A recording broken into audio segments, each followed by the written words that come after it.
Aqui é o professor Edivaldo. Essa é mais uma aula de arte aqui do terceiro ano do ensino médio e o tema de hoje tem muito a ver com a nossa aula anterior, que foi o neoplasticismo, tá bom? Hoje nós falaremos sobre a Bauhaus.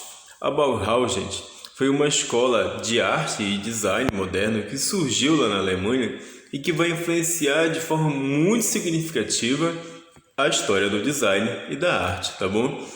Ela foi, infelizmente, fechada por conta de perseguições dos nazistas, mas nós iremos ver aqui que a Bauhaus ela vai assim ter uma influência tão grande que mesmo com o fechamento, mesmo com a escola tendo terminado, né, ela vai continuar ainda a repassar os seus princípios, as suas ideias estéticas. Então nós vamos estudar esse assunto aqui, eu tenho certeza que vocês vão gostar muito, nós vamos apreciar, vamos associar com o nosso dia a dia e depois vamos debater. Sejam bem-vindos a mais essa aula. Muito bem, então o que foi a Bauhaus? A Bauhaus foi a escola de ofícios manuais e design, tá? Que significa construir a casa. A palavra Bauhaus em alemão significa construir a casa. Foi fundada pelo arquiteto Walter Gropius, né, em Weimar, na Alemanha, no ano de 1919. Ou seja, em 2019 ela fez 100 anos, né, de sua criação. Tiveram muitas reportagens, teve muitos eventos comemorativos em homenagem aí à Bauhaus. Gropius, né, o criador da Bauhaus, era um modernista. Acreditava que o mundo moderno, com toda a sua complexidade, exigia uma estética nova, uma estética funcional, uma estética depurada. Além disso, em seu manifesto, declarava a intenção de criar uma nova geração de artesãos sem as distinções de classe que erguem uma barreira arrogante entre artesão e artista. Viu, gente? Para o Walter Gropius, não existia a separação entre artesanato e arte. Para ele era tudo a mesma coisa. Ele achava então que o artista devia ter um trabalho que fosse manual e que fosse também funcional. O artista deveria criar coisas para o dia a dia, vocês estão entendendo aí? E não apenas para ser apreciadas, para serem colocadas num quadro, numa parede. Não era só esse o sentido da arte, né? Para ele, a arte ela tinha que ter um sentido funcional, pragmático. Ela deveria, de fato, funcionar para alguma coisa, igual como muitas vezes, os trabalhos feitos pelos artesãos. Foi no dia 21 de março de 1919 que o arquiteto Walter Gropius, esse aí da foto, inaugurou a escola Bauhaus em Weimar, no leste da Alemanha. Apesar da subsequente perseguição pelo regime nazista, o movimento alcançou renome mundial. Walter Gropius, o fundador da Bauhaus, queria o fim da distinção discriminadora entre arte e artesanato, como eu expliquei para vocês. Então, ele vai, assim, repassar esse princípio lá na escola Bauhaus, né? Ele vai ser o primeiro diretor dela. E quando chegarem lá, os artistas vão estudar de tudo um pouco, como vocês vão ver, e vão tentar desenvolver essa arte que serve para o dia a dia, inclusive com algumas intenções muito nobres que infelizmente não deram certo, como a gente vai ver mais adiante. O Walter Gropius foi o primeiro diretor da Bauhaus na cidade de Weimar, em Dessau, em Berlim. Concebia edifícios sem referências ao passado, tá, gente? Ali foram as três cidades, aí em cima foram as três cidades onde a Bauhaus existiu: Weimar, Dessau e Berlim. Concebia edifícios sem referência ao passado, né? E ele vai ser o criador desses prédios que hoje em dia o pessoal chama de caixa de vidro, né? Que são esses prédios brancos com essas formas retas e essas janelas de vidro que vão estar muito em voga hoje, a gente vai ver muito por aí. Então, esse estilo de arquitetura aqui, gente, que não existia antes da Bauhaus, né? Que vai assim influenciar, inclusive, os artistas do neoplasticismo, e o neoplasticismo influenciar a Bauhaus, como a gente viu na aula anterior, são esse uso de linhas retas, as paredes brancas e um edifício totalmente funcional, né? Repleto de janelas. O funcionamento da Bauhaus. Durante seus 14 anos de história, nos quais sobreviveu a reviravoltas políticas e econômicas, cerca de 500 alunos formaram-se na Bauhaus e criou-se um programa de ensino que revolucionou para sempre a formação em design e fez com que uma série de produtos fosse postos em fabricação. Inicialmente, o ensino da Bauhaus refletiu uma visão utópica de uma comunidade de artesãos e artistas que criava objetos simples e bem feitos para serem utilizados no dia a dia, gente. Desde uma casa até uma cadeira, entende? Essa era a ideia deles, de criar coisas que fossem simples e bem feitas, que fossem ser utilizadas pelo público em geral. Nós podemos ver, por exemplo, a cadeira de Marcel Breuer, aqui, né, a poltrona dobrável criada por ele, que além dessa estética belíssima, minimalista, utilizando de linhas retas e tudo mais, ela era funcional, né? De fato, uma cadeira ela não precisa ser só uma cadeira para sentar, ela pode ser uma cadeira bela. Vocês entenderam aí a ideia da Bauhaus? Utilizando um material que não fosse muito caro também, né? E desenvolvendo uma coisa que as pessoas pudessem tanto usar, no caso a cadeira aí para sentar, quanto apreciar a estética, a beleza do objeto. A missão da Bauhaus, então, era promover a união entre a arte e a técnica, né? Já falamos sobre isso. Era um centro de cultura que objetivava integrar o ensino à indústria, superando as oposições entre o trabalho manual e intelectual, a arte e o artesanato, a arte e a indústria. Então, a arte ela não iria se separar do artesanato, nem da produção industrial, e não iria ter aquela separação do trabalho manual e do trabalho intelectual, viu, gente? Ela ia se unir, se aliar a tudo isso. Havia também o objetivo de desenvolver a arquitetura, as artes plásticas, as artes gráficas, o desenho de móveis e design de objetos domésticos. Era a arte sendo utilizada para o dia a dia. É essa que era a missão da Bauhaus.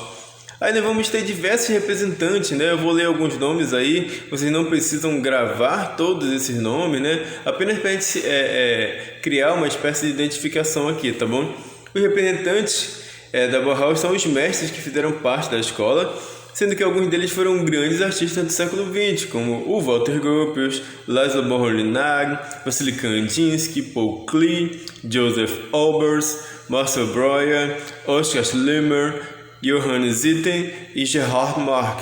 Esses carinhas aí, eles eram escultores, eram pintores, eram artistas plásticos, eram arquitetos, designers, né? Que foram criando esses objetos que não tinham só uma utilidade, eles eram também belos, eles eram bem trabalhados, bem feitos, bem desenvolvidos, né? E a Bauhaus vai chegar a produzir, gente, algumas coisas. E eles vão ter algumas ideologias em questão de arquitetura, por exemplo, de fazer umas escadas que fossem simples, utilizassem pouco material e que qualquer pessoa, mesmo com pouco poder aquisitivo, poderia fazê-lo, né?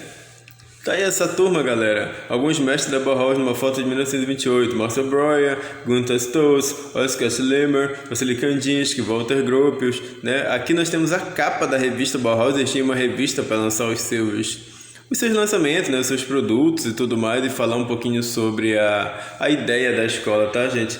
Desculpem, eu esqueci de desligar aqui a internet, tá? Mas vamos continuar aqui a nossa aula. Então eles tinham essa revista aí para divulgar as ideias da escola. Mudanças forçadas.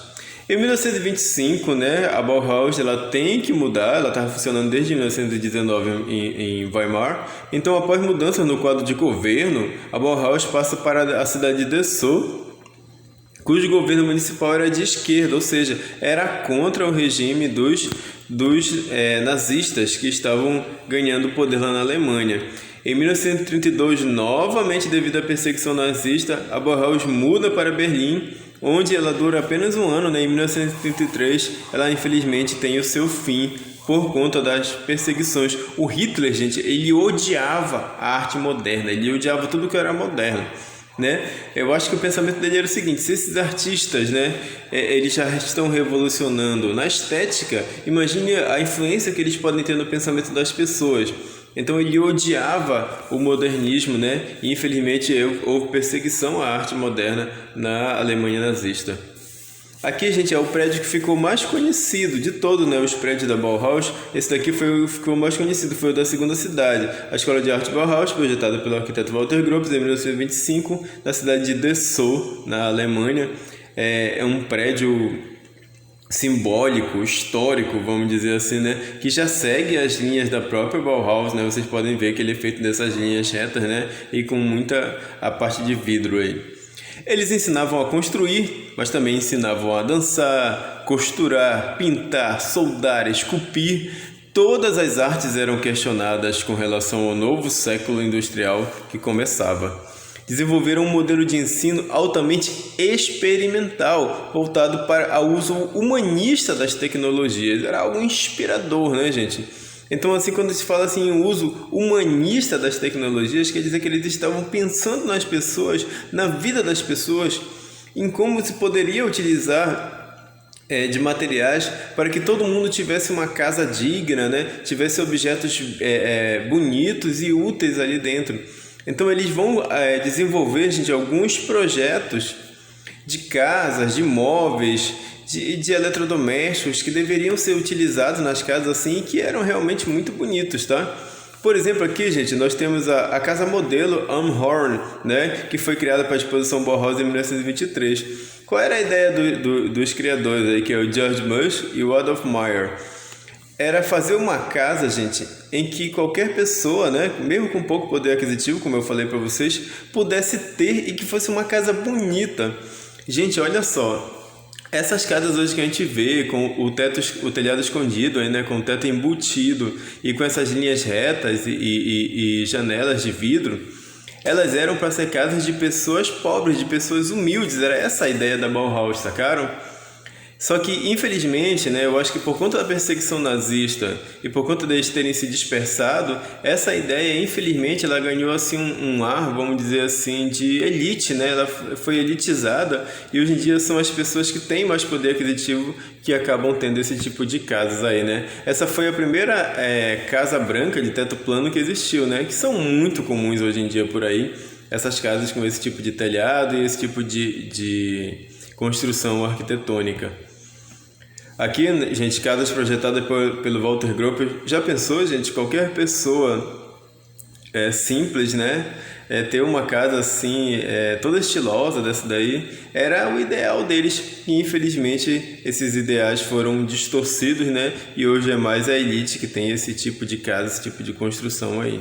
Muito bonito, né? Eu, pelo menos, acho muito bonito. Muito do que hoje em dia se pratica em arquitetura, em design de interiores, em design de móveis, em paisagismo, em artes plásticas em geral, presta de uma forma ou de outra tributo à Bauhaus, né? Então a Bauhaus ela vai revolucionar essa ideia do design, da estética de design, tá, gente? Vocês podem ver aí um ambiente que é a reconstrução do Salão do Diretor, projetado pelo Walter Gropius em 1923, né? Naquele prédio lá que nós vimos que é da Bauhaus. Então, gente, olha aqui, vão observando aí. Vocês podem perceber já um certo padrão, né? Um padrão minimalista que utilizava assim de poucos recursos para construir objetos bem bonitos, aí como esses móveis de aço tubular, né? Essas cadeiras, essa mesa de café aí que nós podemos ver. Tudo isso, gente, a ideia deles era criar um objeto que fosse bonito, simples e útil. Olha só, gente, para te comparar, né? Um estilo mais antigo, que era o estilo Art Nouveau, um estilo de design mais antigo, que era o Art Nouveau, e o estilo Bauhaus. Vocês podem perceber que um móvel, ao estilo Art Nouveau, ele é repleto de detalhes, né? Ele é todo rebuscado e tudo mais. E no estilo Bauhaus ele é mais simples, mais limpo, assim, vamos dizer, né? Então, assim, é mais utilitário para o dia a dia. Vocês entenderam a revolução que a Bauhaus causou? Eu vou colocar mais um slide aqui para vocês compararem. Olha, um quarto no estilo vitoriano. Vocês podem perceber que ele é todo requintado, todo cheio de detalhes e tudo mais. Aí, poxa, será que pela pessoa não ter muitos recursos, ela tem que ter uma casa, né, um quarto, móveis que não sejam bonitos? Não, né? A ideia da Bauhaus era justamente minimizar, simplificar as coisas e ainda assim ficar belo, como vocês podem ver aí nesse quarto estilo Bauhaus, muito bem elaborado, simples e bonito. A estrutura da escola contava com diversas oficinas criativas, cada uma com um tipo de matéria-prima específica. Alguns trabalhavam com madeira, outros com aço, outros com estofado e assim por diante, tá, gente? Alguns artistas de renome, como Vassily Kandinsky, participaram ativamente dos projetos da Bauhaus. Os alunos se inscreviam em oficinas de serralheria, tecelagem, teatro, cerâmica, pintura de parede, tipografia, impressão. Gente, mas não importava qual fosse a área, a ideia, a ideologia deles era a mesma, né? de criar objetos simples, utilizar as formas geométricas e tudo mais, como nós podemos ver aí nessa pintura do Vassily Kandinsky. Vocês podem ver que ele está super valorizando aí as formas geométricas, né, na criação da sua obra de arte. Mais que uma ideia, Walter Gropius fundou a Bauhaus em 1919. Nos 14 anos que se seguiram, ela tornou-se a mais importante escola de arte e design da arquitetura. Em sua curta existência, a Bauhaus influenciou não só a própria, escola, mas também as gerações futuras. Suas formas simples e geométricas, como neste bolo de Marianne Brandt, servem até hoje de inspiração. Vocês podem ver, gente, que eles aplicavam essa ideia das linhas retas e das formas geométricas em praticamente tudo. Fosse de um objeto do dia a dia, como o bule, fosse de uma casa, aqui como nós podemos ver nessa imagem do lado aqui, né? O objetivo final de toda atividade criativa é a construção, proclamou a Bauhaus. Ou seja, não adianta você criar algo, seja uma pintura, seja uma escultura, que não tenha assim uma finalidade objetiva, né? Ela tem que ser construída, ela tem que ter algum fim.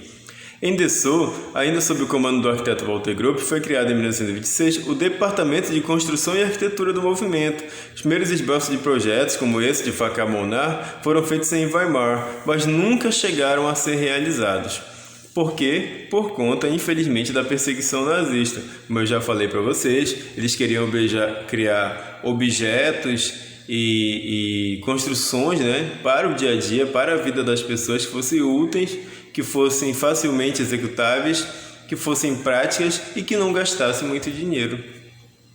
Então nós vamos ter, gente, muita coisa vindo da influência estética da Bauhaus, tá?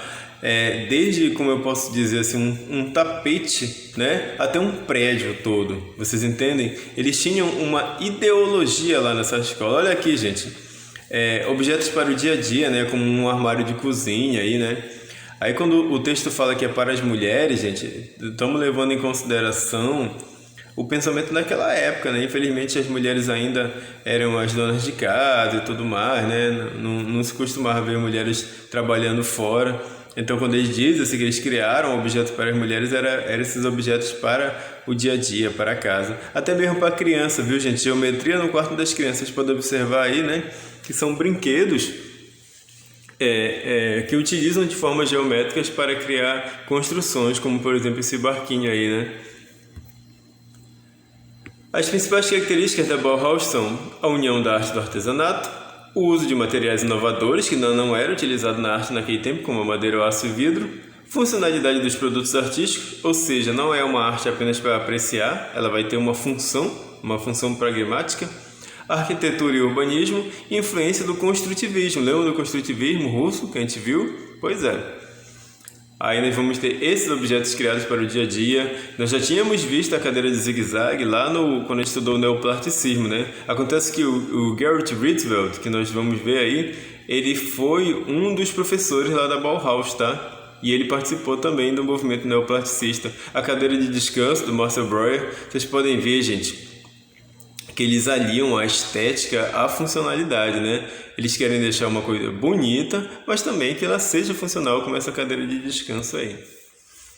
A chaleira elétrica de Marianne Brandt, vocês podem ver sempre essas formas simples, formas geométricas e tudo mais. Algumas experiências aí com fotogramas do Laszlo Moholy-Nagy, já caiu sobre esse artista no Enem, sobre essa experiência de fotogramas dele. Aqui um estudo para homenagem ao quadrado, de Joseph Albers. Selos, gente, até selos postais, selos que eram usados nos correios de lá, a Bauhaus criava. Ali, o selo postal número 7, criado pelo Laszlo Moholy-Nagy. Todas essas coisas, gente, vocês não têm ideia. Como eu falei, eles criaram praticamente de tudo, de bule a selo, a prédios, a casas, enfim. Uma das artistas femininas mais importantes da escola Bauhaus, a Annie Albers, que era a esposa de Joseph Albers, é mais conhecida por seu trabalho de tecelagem, uma influência que pode ser claramente vista na série de impressões geométricas, viu, gente? Até trabalho com tecidos, de roupas, eles vão ter lá na Bauhaus. Então vai ser uma escola completa, Eles vão ensinar e aprender tudo lá, e essas ideias deles vão ser repassadas para o dia a dia das pessoas. Aqui nós temos mais obras do Vassily Kandinsky, do Kurt Schwitters. Aqui, gente, mais uma amostra de um ambiente, né, que é um quarto no estilo Bauhaus. Vocês podem ver que o tempo todo eles usam dessas linhas simples e formas geométricas para criar um ambiente que vai ficar limpo, né, com pouca informação visual, mas muito útil e muito bonito, tá? Aqui, gente, é um estudo que o Johannes Itten fez das cores complementares, as cores que se complementam, as cores que se opõem, né? Então, esses estudos científicos da cor já vinham sendo desenvolvidos desde lá do impressionismo. Ele equalizou aqui nesse esquema que ele fez, tá? Até hoje, a arquitetura é influenciada pela Bauhaus. Quando vemos prédios, construções, casas com essas linhas simples, o telhado embutido, a parte de vidraçaria é influência da Bauhaus, viu, gente? Mais equipamentos criados lá, gente. Vocês podem ver que é sempre móveis, equipamentos, eletrodomésticos, coisas sempre feitas de um jeito muito simples, com linhas e formas geométricas, tá? Como nós podemos ver essa mesa e cadeira de escritório aí criada pelo Marcel Breuer, né? E também o berço, olha só, gente, um bercinho para o bebê, né? Criado pelo Peter Keller. O Google homenageou a Bauhaus pelo seu centenário, né? Em 2019, quando nós abrimos o Google no dia do aniversário da Bauhaus, ele estava lá fazendo essas homenagens aí a essa escola de arte, tá bom? Olha aqui, gente, quando clicavam nesse dia lá, né? Ele fez uma homenagem.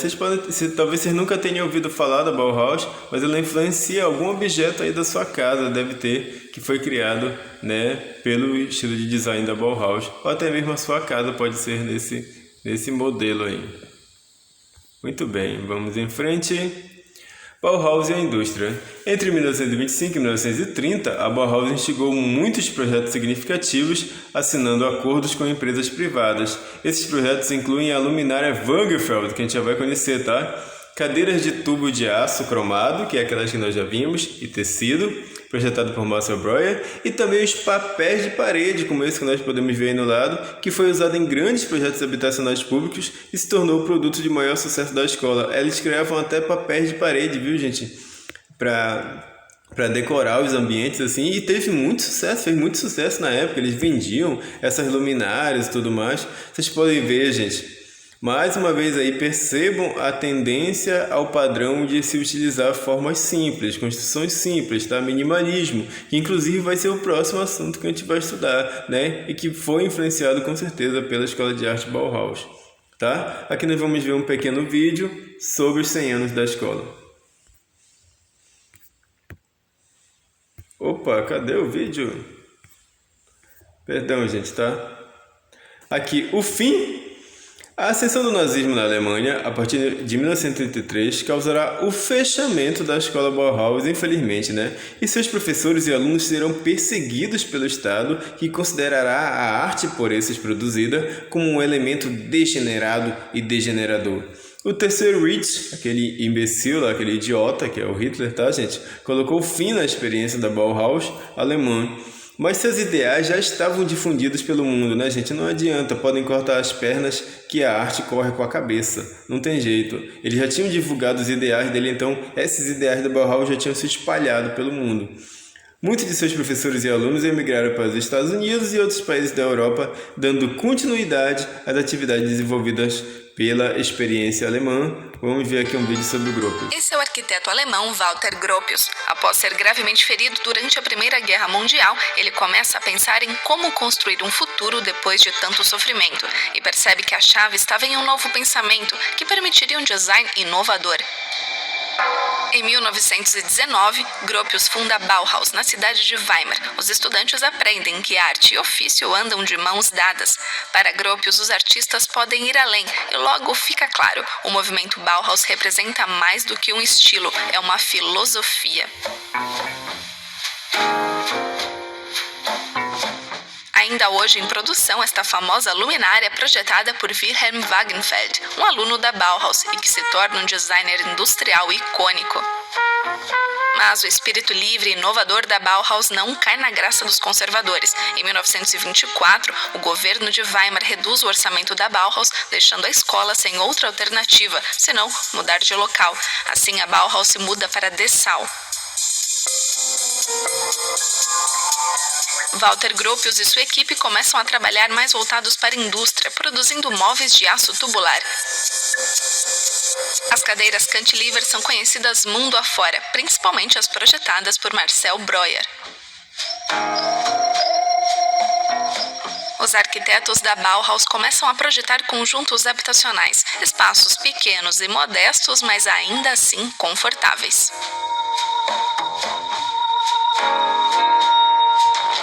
Quando os nazistas vencem as eleições municipais de Dessau, decidem pelo fechamento da Bauhaus em 1932. O arquiteto Ludwig Mies van der Rohe, diretor na época, decide manter a Bauhaus em funcionamento em Berlim, mas como instituição privada, o que dura pouco tempo. Em 1933, Hitler assume o poder e a Bauhaus é definitivamente fechada. Mas os conceitos modernos da Bauhaus se mantêm. Estudantes judeus obrigados a fugir da Alemanha nazista levam os ideais da Bauhaus para diversos países. A Bauhaus existiu por apenas 14 anos, porém, um século depois de sua fundação, a pergunta de Walter Gropius segue pertinente. Como queremos projetar o nosso futuro? Muito bem, gente. Mesmo com a perseguição nazista, vocês viram aí, né? Não teve jeito, os ideais da Bauhaus já tinham se espalhado aí pelo mundo, tá bom? Então, essa foi a nossa aula de hoje. Por aqui nós finalizamos e até a próxima vez.